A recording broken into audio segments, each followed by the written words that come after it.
staged UFO attack on Earth. We have been preconditioned by all the media for the past couple of decades to slowly but surely start accepting the existence of aliens and UFOs.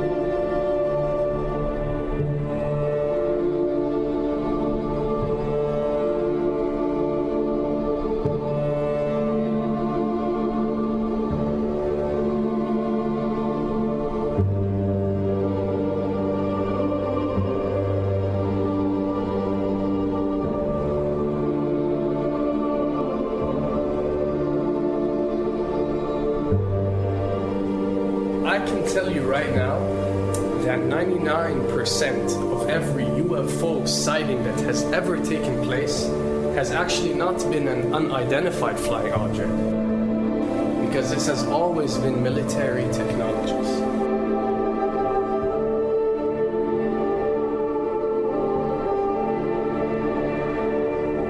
Another thing I'd like to point out is surveys and questionnaires.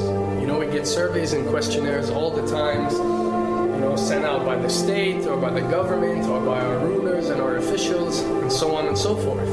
Do you really think that these ruling powers care about what you think? Do you really think that they're waiting to ask you and receive your answer before making a decision? What happens with these questionnaires is that they are released. For example, what country do you think the US should attack next? And if it yields back results like 70% of the US population believe Iran is the next country that should be attacked, this is actually a study conducted for the effectiveness of the media propaganda that they are using. So when they get such results, they look at it and they be like, all right, amazing. Our media propaganda is working. We are purposely trying to manipulate people to think that Iran should be the next one, and check out the survey results. We're doing a great job in propaganda. That's what it's all about. And if the results come back and they aren't up to par, so let's say 20% want war with Iran and 80% want actual peace, they say, okay, so now we have to go and rework our media propaganda and make it more effective so these percentages change. Why am I saying this? Because of the UFO phenomena. Since the 60s, the amount of people who believe in extraterrestrials have skyrocketed, and are only increasing day by day in our modern world. This only confirms the success and the plans that are taking place to first manipulate you to believe in UFOs, and second, to conduct a UFO attack that is going to force the whole world to unite to fight off this enemy and accept the New World Order. A former Canadian government official is warning we may be on the verge of intergalactic war, saying, quote, the Bush administration has finally agreed to let the military build a forward base on the moon, which will put them in a better position to keep track of the comings and goings of visitors from space, and to shoot at them if they so decide. I was introduced to the late Dr. Wernher von Braun in the U.S., the father of rocketry. In my first meeting with him, during that first 3.5 hours, he said to me, Carol, you will stop the weaponization of space, because there is a lie being told to everyone that the weaponization of space is now first being based upon the evil empire, the Russians. There are many enemies, he said, against whom we're going to build this space-based weapon system, the first of whom was the Russians, which was existing at that time. Then there would be terrorists. Then there would be third world countries. Now we call them rogue nations or nations of concern. Then there would be asteroids.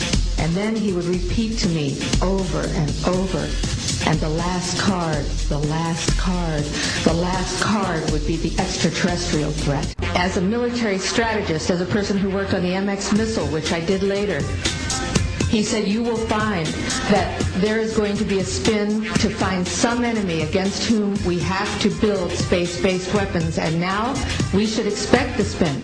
And that's the formula, except that it's all based on a lie. A supersonic saucer.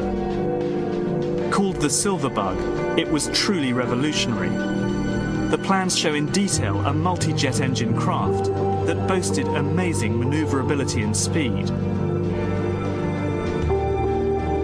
It's an intriguing thought that this concept may tie in with the work of the German scientists who brought saucer technology to the US at the close of the Second World War.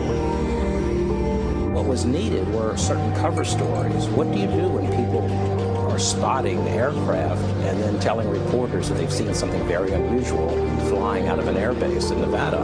And frankly, this was the origin of a lot of the sightings that took place in the mid-50s, 1954, 55, 56, of unidentified flying objects, the UFOs. So the CIA was involved in encouraging people to believe that, yes, they saw UFOs, and the CIA and the military tried to be very helpful to reporters to get these stories out, to divert the attention of the country, and particularly the people in this region, about what they had actually seen. Mexican Air Force pilots capturing on videotape what are said to be 11, count them, 11 UFOs. The Mexican Air Force has released a video that some of you are going to find difficult to believe. A journalist says it shows images of UFOs tracking a Mexican military plane. So what's the truth about UFOs?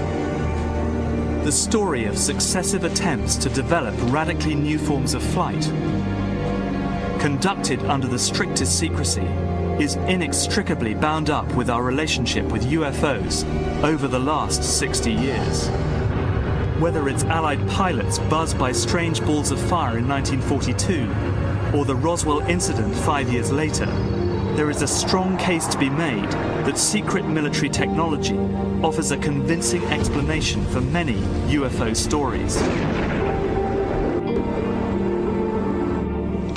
Anytime the government has secrets that they can keep from us,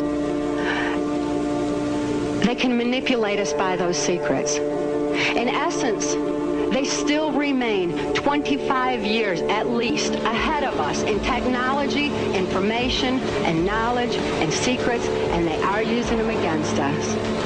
I heard over the years many times over that the plan to usher in the New World Order would be to make all the people in this country and around the world feel totally helpless to prevent the New World Order from occurring, this world dominance plan, by saying that we had been invaded by aliens, so that we would say, oh, please, UN, come in and help us all. So bear in mind that there is a plan, orchestration, to get people to be submissive through a secret technology and information that they're keeping from you under the blanket of a so-called National Security Act.